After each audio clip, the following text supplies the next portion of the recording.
अस्सलाम वालेकुम। कैसे हैं आप लोग? अच्छा जी। चलें फिर हम आज का टॉपिक स्टार्ट करते हैं। आज का बेसिकली जो हमारा टॉपिक है वो बेसिकली बहुत ज़्यादा इम्पोर्टेंट आपके क्लाउड के पॉइंट ऑफ व्यू से, जॉब के पॉइंट ऑफ व्यू से बहुत ज़्यादा इसकी नीड है। तो वो बेसिकली है हमारा हाइब्रिड सिनेरियो। इसमें जो भी होता है हमारा,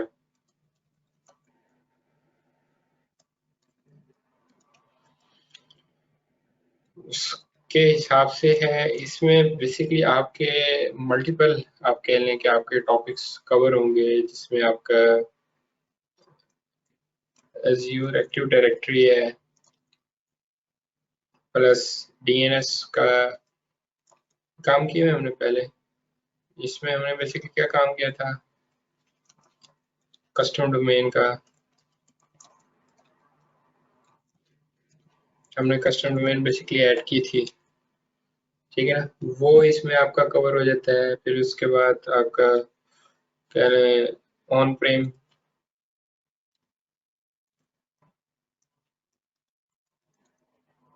एक्टिव डायरेक्टरी है, वो इसमें आपकी कवर हो जाएगी। फिर दोबारा से इसमें हम यूजर्स को देखेंगे, ग्रुप्स को देखेंगे,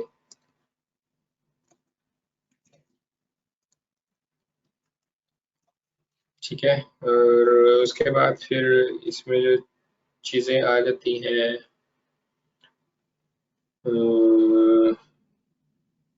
क्या कहते हैं इसको,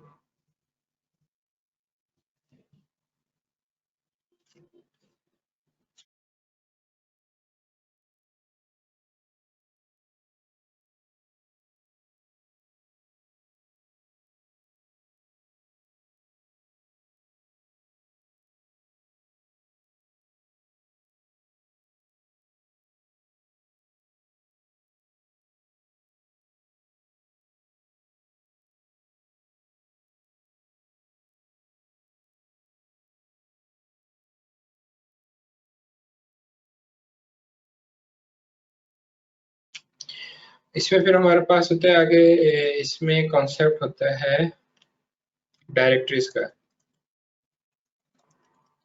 वो इसमें बेसिकली हमारा कवर हो जाएगा। और इसमें आर बैक आपका आ जाएगा। मजीद भी हम देखेंगे आर बैक को आगे चल के, ठीक है ना। तो इस तरह से ना आपके काफ़ी सारे इसमें बेसिकली टॉपिक जाके ना कवर होने हैं, जो हम इसकी लैब परफॉर्म करेंगे। First of all, hybrid cloud scenario होता क्या है? नहीं, हाइब्रिड सिनेरियो ये आता है कि आपके पास बेसिकली क्या है, ऑन प्रेमिसेस भी कुछ आपके सर्वर्स रन हो रहे थे और कुछ आपके क्लाउड पे रन हो रहे थे,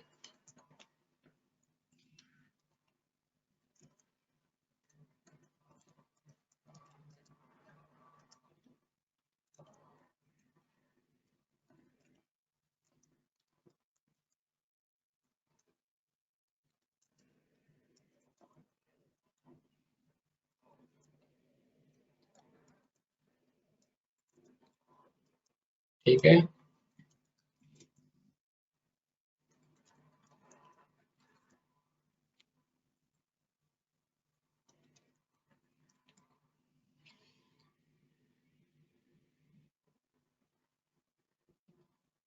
हाइब्रिड में क्या होता है, आपके कुछ सर्वर्स जो हैं आपके ऑन प्रेमिसेस चल रहे हैं, कुछ आपके सर्वर्स क्लाउड में चल रहे हैं। दैट इज कॉल्ड आपका हाइब्रिड सिनेरियो।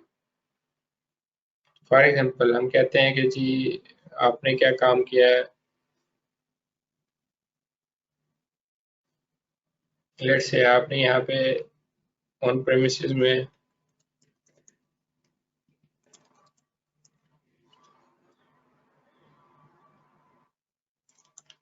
आपने अपनी डेटाबेस चलाई हुई है, जो कि आपकी ईआरपी हो सकती है, या आपके आपके लिए क्या बोलते हैं उसको, सैप हो सकती है, कुछ भी हो सकता है, ठीक है ना। वो आपने ऑन प्रेमिसेस रखी हुई है, प्लस आपने ऑन प्रेमिसेस अपनी एक्टिव डायरेक्टरी रखी हुई है, ठीक है ना। रेस्ट ऑफ द थिंग्स आप चाहते हैं कि आपके क्लाउड में चले।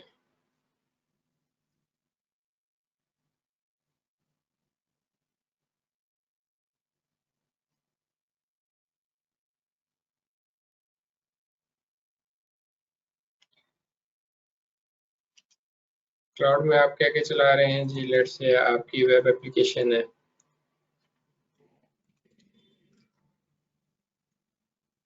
प्लस आपकी ईमेल होगी, और ये हम कह लेते हैं कि ये हमारे ना क्लाउड में चल रही है। ठीक है। अब इन दोनों की आपस में अगर आपने कम्युनिकेशन करवानी हो तो वो आप किस तरह से करवाते हैं कि आपके जो ऑन प्रेम जितने भी यूज़र हैं वो आपके क्लाउड की सर्विसेज को यूज़ कर सकें, और इसी तरह से जो आपके क्लाउड के यूज़र्स हैं वो आपके ऑन प्रेमिसेस सर्विसेज को किस तरह से यूज़ कर सकें। तो उसके लिए फिर आपको एक हाइब्रिड सिनेरियो बिल्डअप करना पड़ता है। तो उसमें माइक्रोसॉफ्ट आपको बहुत ज़्यादा फ्लेक्सिबिलिटी प्रोवाइड करता है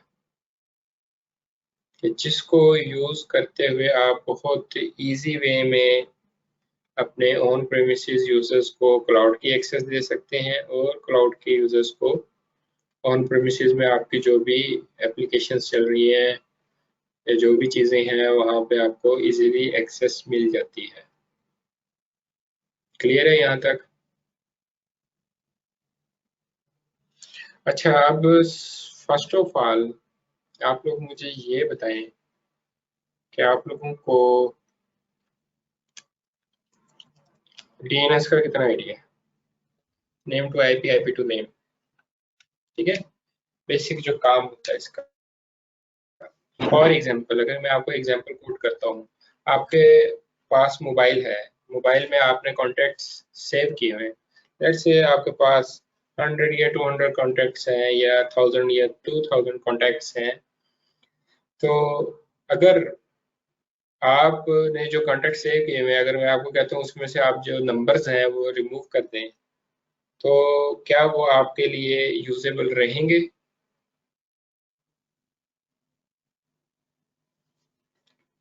जी, सिर्फ नाम है आपके पास, उसमें नंबर नहीं है कोई भी, तो वो आपके किसी काम के हैं?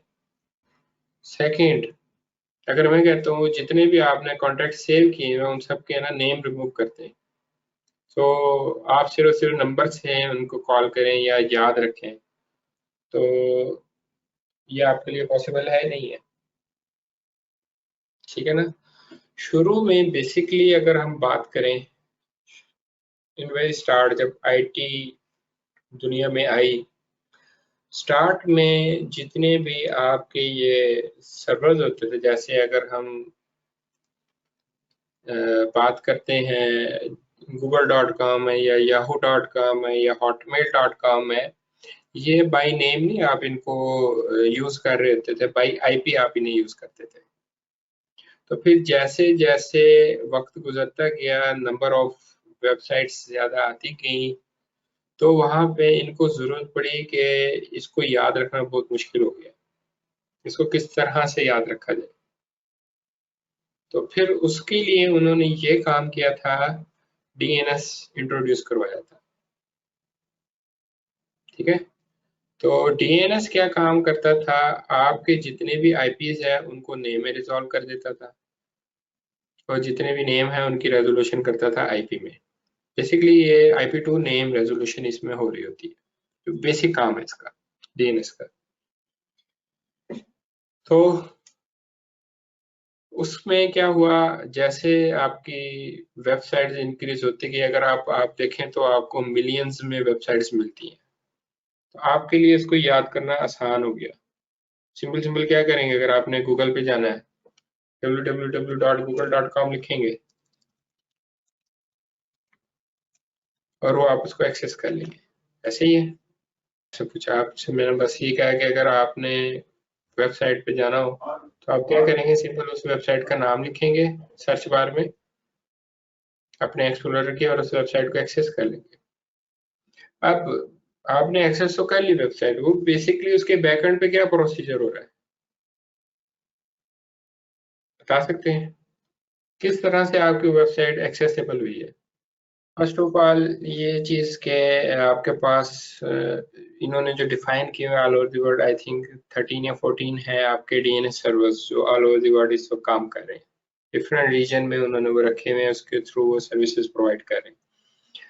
विदाउट डीएनएस सर्वर्स आप कुछ भी नहीं कर सकते, फर्स्ट थिंग। ठीक है, अब एक मैंने ऊपर एड्रेस लिखा है, वही सेम एड्रेस मैंने नीचे लिखा है, लेकिन मैंने उसके एंड पे क्या किया, एक डॉट लगा दिया है।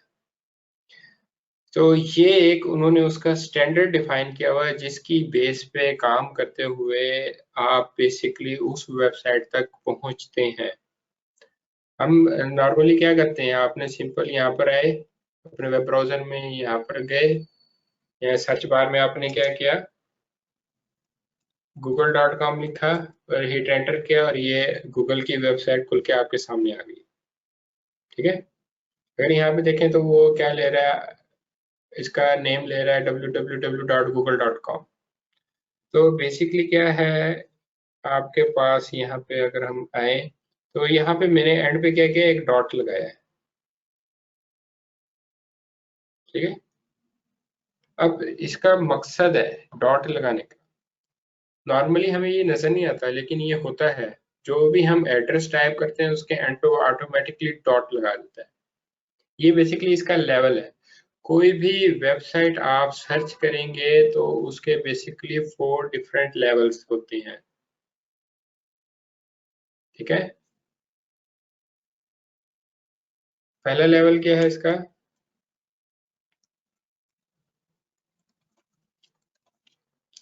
लेवल 1 जो है इसका वो डॉट है। ठीक है, लेवल 2 जो है इसका वो कॉम है, ये डॉट कॉम आ रहा है ना, बेसिकली वो है, वो कॉम भी हो सकता है, वो ORG भी हो सकता है, वो PK भी हो सकता है, वो UK भी हो सकता है, AI भी हो सकता है। ठीक है ना, कोई भी हो सकता है। यहाँ पे जो भी होगा यूज, वो आपका क्या है, बेसिकली सेकंड लेवल है। उसके बाद आपका लेवल 3 आ जाता है, इसको हम बोलते हैं सेकंड लेवल।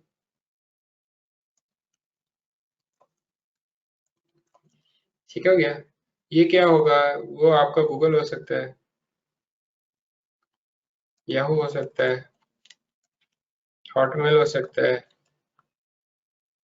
ठीक है, जीमेल हो सकता है, कोई भी आपकी अपनी वेबसाइट, जैसे हमारी आईटेक नेट्स के नाम से वेबसाइट है, वो आईटेक नेट्स हो सकता है। ठीक है ना, तो ये कोई भी हो सकता है आपका यहाँ। इसके बाद फिर ये जो एंड पे लाया जाता है, ये आपका होता है लेवल 4। इसको हम बेसिकली बोलते हैं होस्ट। ठीक है, ये होस्ट है, आपका होस्ट लेवल है। और ये जो डॉट होता है जो मैंने यहाँ पे लिखा है, ये बेसिकली इसको हम रूट लेवल बोलते हैं। ठीक है, जो लेवल 1 है वो आपका रूट लेवल है। अब इसमें बैक एंड पे मैकेनिज्म क्या होता है, ये मैं आप लोगों को समझा देता हूँ, ताकि इन फ्यूचर आप लोगों को पता हो कि जब भी आप कहीं पे कोई काम कर रहे हैं, आपको प्रॉपर उसका आइडिया होना चाहिए।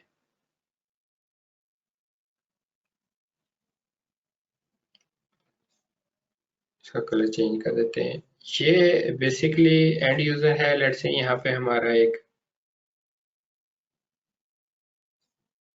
हम यहाँ पे एक एंड यूजर बना देते हैं।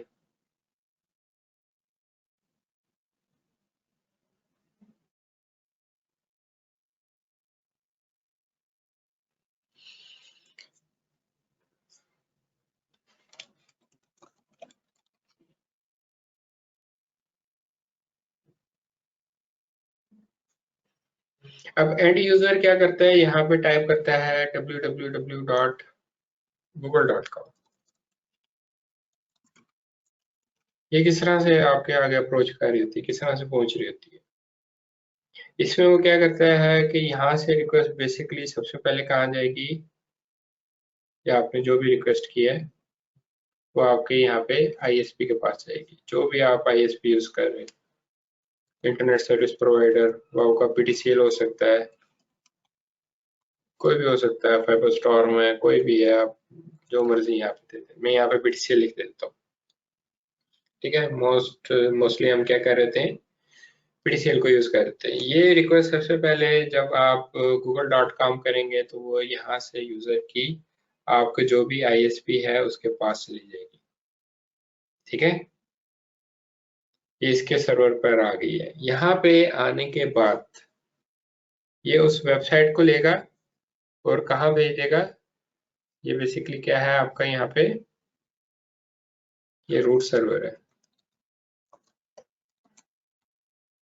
जिसको हम डॉट बोलते हैं।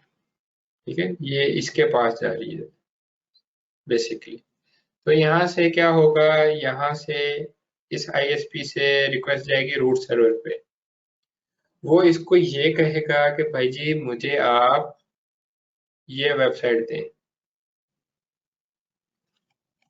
ये वाली जो वेबसाइट है ये मुझे आप दें, www.google.com। ठीक है, ये कहेगा भाई मुझे नहीं पता इसका, रूट क्या कहेगा मुझे नहीं पता, ये वापस इसको रिक्वेस्ट भेजेगा।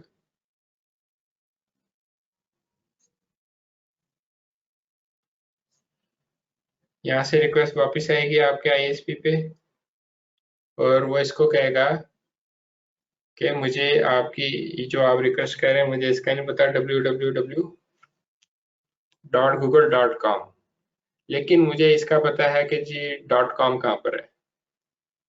तो वो आपको उसका एड्रेस दे देगा और आपको कहेगा आस्क फ्रॉम कॉम।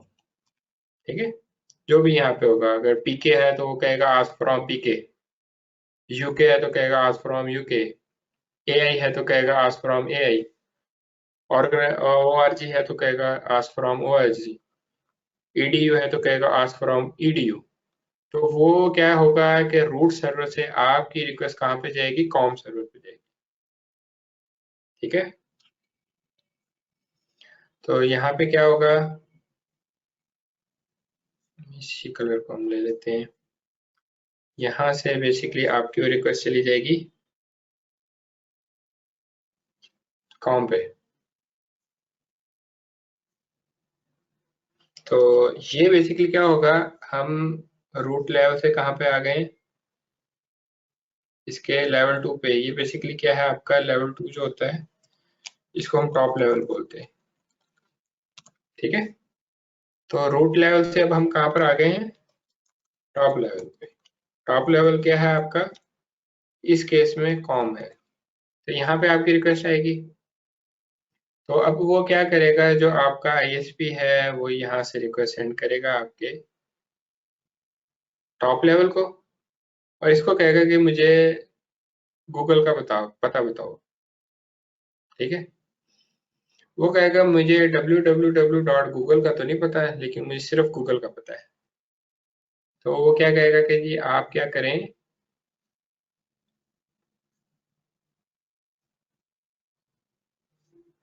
अब वो सेकंड क्या कहेगा यहाँ पे, आस्क फ्रॉम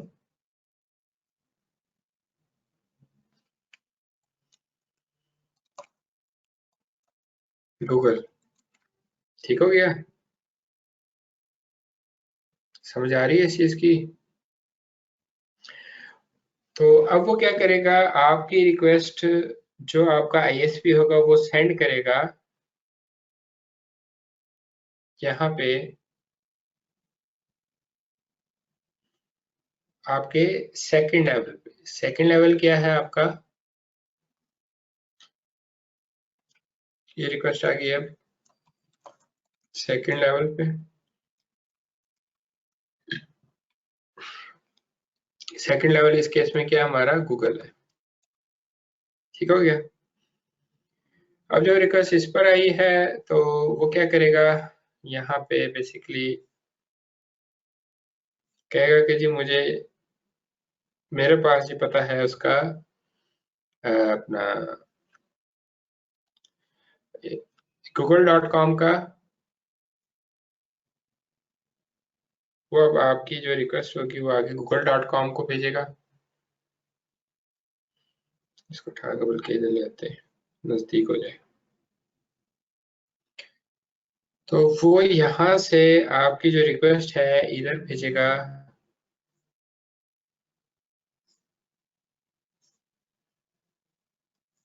रिक्वेस्ट आ गई नहीं यहाँ पे इसके पास। अब ये क्या करेगा, यहाँ से रिक्वेस्ट भेजेगा इसके पास गूगल के पास ये www के पास ये क्या है आपका लेवल 4 है, यानी कि होस्ट लेवल है, जहाँ पे बेसिकली आपकी वेबसाइट होस्ट हुई हुई है। ठीक है ना, तो ये बेसिकली क्या है आपका www। गूगल इसको भेजेगा कहाँ पे आपकी वेबसाइट होस्ट है उधर,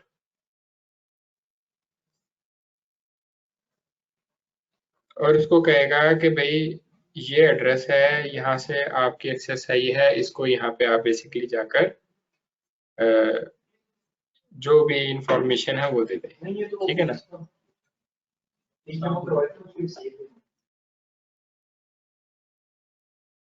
अच्छा जी, यहाँ पे हम कहाँ पर थे? अच्छा जी, वो क्या करेगा गूगल, जहाँ पे आपकी वेबसाइट होस्ट हुई हुई है, गूगल की वेबसाइट, वो वहाँ पर उस पेज पर जाएगा और उसको कहेगा कि जी इस एड्रेस से रिक्वेस्ट आई है पेज एक्सेस की, तो इसको ना एक्सेस ग्रांट कीजिए। तो वो फिर क्या करेगा, यहाँ से आपकी जो रिक्वेस्ट है वो आपके आईएसपी को जाएगी और आपका आईएसपी यहाँ से रिक्वेस्ट देगा आपको। ठीक हो गया। और फिर आप क्या करेंगे, डायरेक्टली यहाँ से अपनी वेबसाइट को, जो भी है आपके पास वेबसाइट, उसको एक्सेस कर लेंगे। ठीक है। तो अगर हम देखें, ये बेसिकली क्या है हमारा, यहाँ पे ये स्टेप 1 है, ये स्टेप 2 है, ये स्टेप 3 है, ये स्टेप 4 है, ये स्टेप 5 है, ये 6 है। ठीक है। और ये जो यहाँ से होस्ट आपको रिक्वेस्ट भेजेगा, ये आपका स्टेप 7 हो जाएगा। और फिर जब आप को ये आपका जो आईएसपी है, ये आपको रिक्वेस्ट सेंड करेगा, इसको 8 बोलेंगे और यहाँ से आपका स्टेप 9 हो जाएगा। ठीक है जी। बताएं जी, अब ज़ीशान और फयाज, ये कोई कॉन्सेप्ट आपका बिल्डअप हुआ है इससे या नहीं हुआ है? जी सर। जी सर, हो गया। बेसिकली आपके जो डीएनएस की वर्किंग हो रही थी वो इस तरह से हो रही होती है। ये बेसिकली इसके स्टेप्स होते हैं, इनको हम फॉलो करते हुए ये सारा टास्क परफॉर्म कर रहे थे। विद इन मिली या माइक्रो सेकेंड्स ये सारा प्रोसीजर हो रहा था, इसलिए हमें इतना फील नहीं होता। ठीक है, ये बेसिकली आपका 9 स्टेप होता है। फिर इसमें अगर आप बात करें तो क्यूरीज दो तरह की आपकी यूज हो रही होती हैं। एक इटरेटिव क्यूरी होती है, एक रिकर्सिव क्यूरी होती है। ठीक है, तो ये पढ़ी भी होंगी आपने, ये बेसिकली माइक्रोसॉफ्ट में भी पढ़ाई जाती हैं और सीसीएनए वगैरह में भी ये सारी चीज़ें होती हैं। प्रॉपरली कॉन्सेप्ट इसका दिया जाता है कि किस तरह से इसकी वर्किंग होती है। फिर जी इसमें अब डीएनएस की अगर हम बात करें तो डीएनएस बेसिकली क्या कर रहा होता है, डीएनएस में आप जोन्स क्रिएट करते हैं। ठीक है, और इसमें आप ब्रैकेट्स क्रिएट कर देते हैं।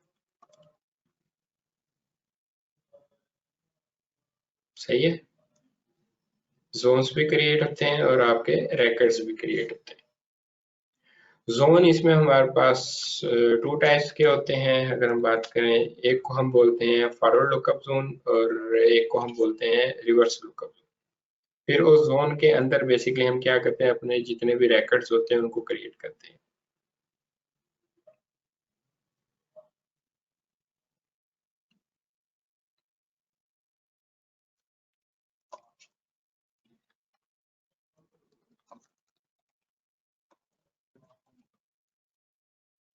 ठीक है, फॉरवर्ड लुकअप जोन होता है और रिवर्स लुकअप जोन होता है। फॉरवर्ड लुकअप जोन में आपके बेसिकली कौन कौन से रैकेट्स क्रिएट होते हैं? नंबर 1 उसमें आपका ए रैकेट होता है, टेट्रा ए होता है, सी नेम होता है, एस ओ ए होता है, फिर एन एस होता है, एस आर बी होता है, एम एक्स रैकेट होता है। ये तमाम के तमाम जितने भी रैकेट्स हैं, ये सारे के सारे आपके फॉरवर्ड लुकअप जोन में क्रिएट होते हैं। ये ए रिकॉर्ड जो होता है आपका, ये आपका बेसिकली आप जब अगर IPv4 यूज कर रहे हैं तो उसमें आप इसको यूज कर रहे होते हैं। और टेट्रा ये बेसिकली आपका IPv6 के लिए डिजाइन किया गया। अगर आप IPv6 यूज कर रहे तो आप टेट्रा ए रिकॉर्ड यूज कर रहे थे।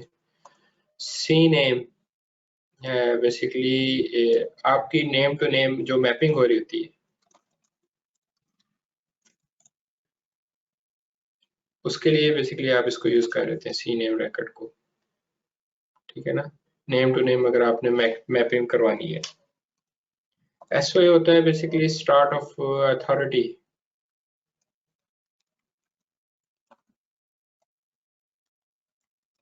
ये अगर आप इसको किसी किस्म कोई अथॉरिटी देना चाह रहे हैं उसके लिए आप SOA रिकॉर्ड्स क्रिएट करते हैं। NS रिकॉर्ड होता है आपका नेम सर्वर्स। आपने देखा होगा, लेट्स से अगर मैं यहाँ पे जैसे मैंने गूगल किया है तो वो क्या करता है, मुझे यहाँ पे google.com.pk पे मुझे राउट करके ले जाता है। ये बेसिकली क्या है, इसका नेम सर्वर है। ठीक है, अगर एक जगह से मुझे रेस्पॉन्स रिलेट मिल रहा है तो वो क्या करेगा, मुझे दूसरे की तरफ राउट कर देगा। वो कैसे राउट करेगा, मैंने उसके जो NS रिकॉर्ड्स होते हैं, नेम सर्वर रिकॉर्ड्स, उसमें मैं जाके मल्टीपल एंट्रीज डाल देता हूँ। तो अगर पहले सर्वर से मुझे रेस्पॉन्स नहीं मिल रहा है या लेट हो रहा है तो मुझे क्या करेगा, दूसरे सर्वर पे मूव कर देगा। दूसरे से लेट हो रहा है तो तीसरे पे मूव कर देगा। इस तरह समटाइम आप देखते हैं कोई भी वेबसाइट है वो काफी लेट जाके ओपन होके आपके सामने आती है। तो अगर तो वो उसको नेम सर्वर नहीं मिल रहा तो वो फिर इस तरह से शिफ्टिंग कर रहा होता है एक से दूसरे, दूसरे से तीसरे पे। ठीक है, और उसके बाद SRV की हम बात करें तो ये basically SRV stand for service. Let say अगर आप लोगों ने वॉइस ओवर IP पे काम किया तो वहां पे हम इसको यूज कर रहे थे SRV रिकॉर्ड को। इंस्टेंट मैसेजिंग के लिए हम यूज कर रहे थे SRV को। उसमें जाके हमारी सारी सेटिंग्स होती हैं वॉइस ओवर IP की, इंस्टेंट मैसेजेस की, इस तरह से डिफरेंट आपके पास यूज केसेस होते हैं। MS रिकॉर्ड आपका प्योरली मेल सर्वर के लिए यूज होता है। ठीक है, तो ये बेसिकली आपका फॉरवर्ड लुकअप जोन होता है। रिवर्स लुकअप जोन की अगर हम बात करें तो वो बड़ा आसान सा काम है। उसमें आपका सिर्फ और सिर्फ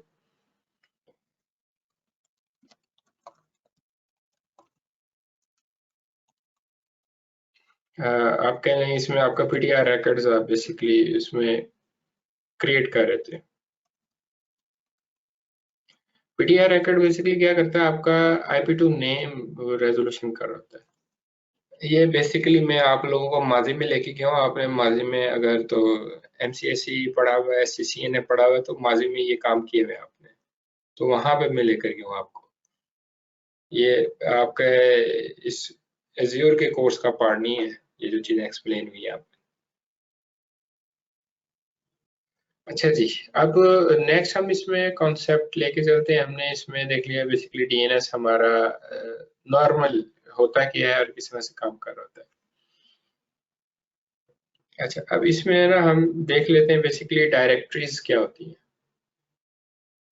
नॉर्मली क्या होता है, हम जब भी कोई Azure पे अकाउंट बनाते हैं, तो ये मैंने एक अकाउंट क्रिएट किया Azure पे। यहाँ पे अगर आप देखें तो उसने मुझे बताया कि ये जी आप ईमेल आईडी यूज कर रहे हैं, rahilfaryou.u4me@hotmail.com, और इस वक्त आप कहाँ पर है, उसकी एक डिफॉल्ट डायरेक्टरी में है। ठीक है, जो भी आप अकाउंट क्रिएट करते हैं उसके अंदर आप कोई डायरेक्टरी बनाते हैं उसको, जैसे मैंने आपको ये पहले भी बात बताई थी कि जब भी आप यहाँ पे कोई भी अकाउंट क्रिएट करेंगे तो उसको हम क्या बोल रहे थे यहाँ पे, टेनेंट।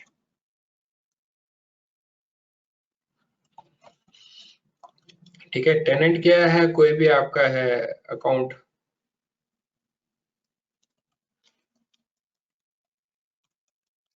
इसको हम बेसिकली क्या बोल रहे थे, टेनेंट। टेनेंट हो गया। अब इसके अंदर बाय डिफॉल्ट वो आपकी एक डायरेक्टरी क्रिएट कर देता है जिसको वो डिफॉल्ट डायरेक्टरी का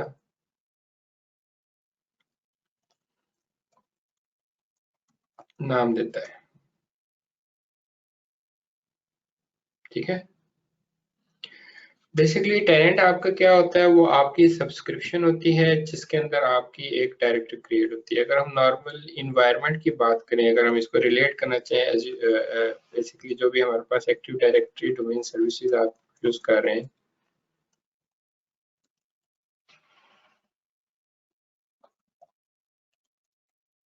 अगर हम उसकी बात करते हैं तो वहां पे आपको अगर याद है तो उसमें हम क्या करते हैं, सबसे पहले अगर आप कोई न्यूली सेटअप बिल्डअप करते हैं तो सबसे पहले आप क्या करते हैं, उसमें फॉरेस्ट क्रिएट करते हैं।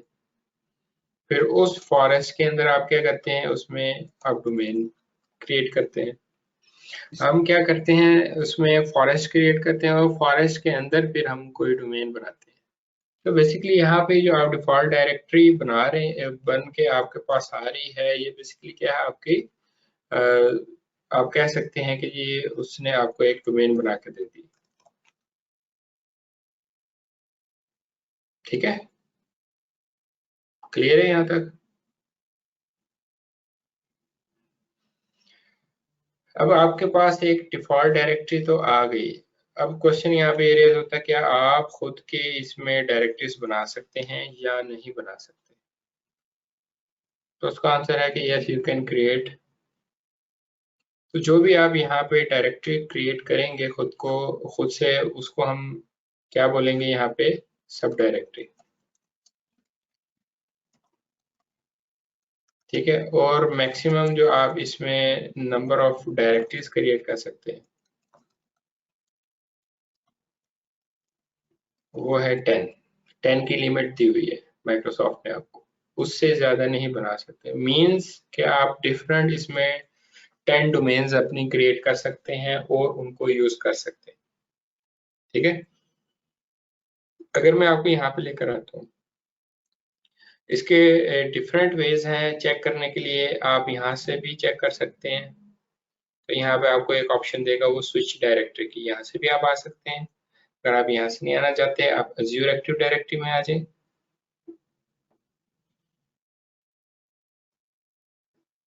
यहाँ पर आएंगे तो आपके पास यहाँ पे वो मैनेज टेनेंट्स की ऑप्शन दे रहा है, इस पर आ जाए।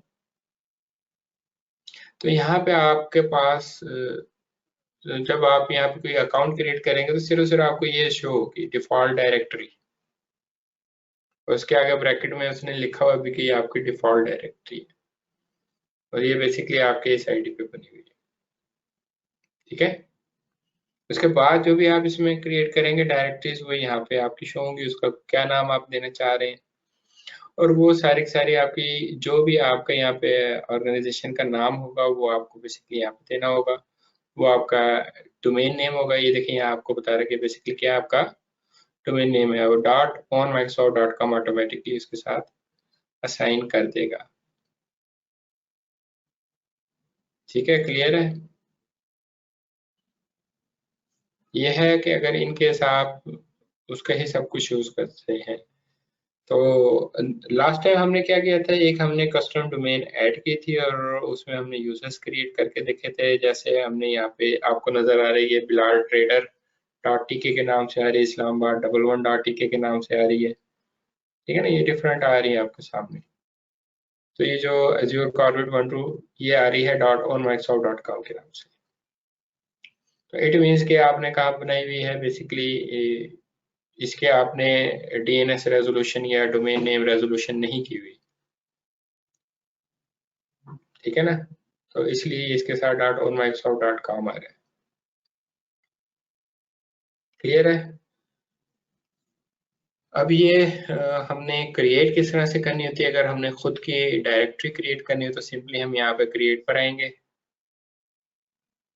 ये बेसिकली हम कल क्रिएट करेंगे। यहाँ पे मैं आपको सिंपली सेटअप दिखा देता हूँ। इसका एक स्टेप है, यहाँ पे आपसे पूछ रहा है आप Azure एक्टिव डायरेक्टरी क्रिएट करना चाह रहे हैं या B2C आप इसमें क्रिएट करना चाह रहे हैं, कौन सी डायरेक्टरी आप करना चाह रहे हैं। तो यहाँ पे हमारी रिक्वायरमेंट क्या है Azure एक्टिव डायरेक्टरी की, इसमें हम नेक्स्ट कॉन्फ़िगरेशन में आ जाएंगे। यहाँ पे जो आप नाम देना चाह रहे हैं अपनी डायरेक्टरी को वो दे देंगे, और यहाँ पे वही नेम, फॉर एग्जांपल अगर आप कहते हैं Azure 14, ठीक है, तो आप क्या करेंगे, यही यहाँ पे आप उसको नाम दे देंगे। तो ये किस तरह से आपकी डायरेक्टरी या डोमेन क्रिएट होगी, azure14.ownmicrosoft.com। देख रहे हैं?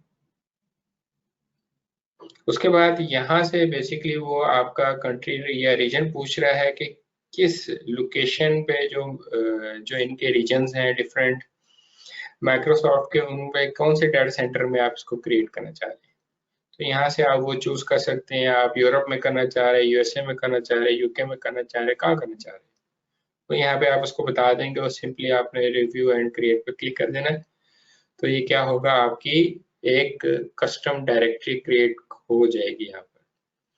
तो बेसिकली जो हम हाइब्रिड सिनेरियो बिल्डअप करने जा रहे हैं, उसके लिए हम क्या करेंगे, यहाँ पे अपनी एक खुद की सब डायरेक्टरी क्रिएट करेंगे और उसको यूज करते हुए हम उसमें सारी जो भी चेंजेस करनी है करेंगे, जो भी छेड़छाड़ करनी है करेंगे, ताकि क्योंकि अगर हम वो काम डिफॉल्ट डायरेक्टरी में करते हैं ना, तो वो फिर हम उसको रिमूव नहीं कर सकेंगे। जो इसके अंदर हम खुद से डायरेक्टरीज क्रिएट करते हैं उसको हम रिमूव कर सकते हैं। इसलिए हम इसमें एक कस्टम या सब डायरेक्टरी क्रिएट करके उसमें वो सारे काम करेंगे। ठीक है, क्लियर है?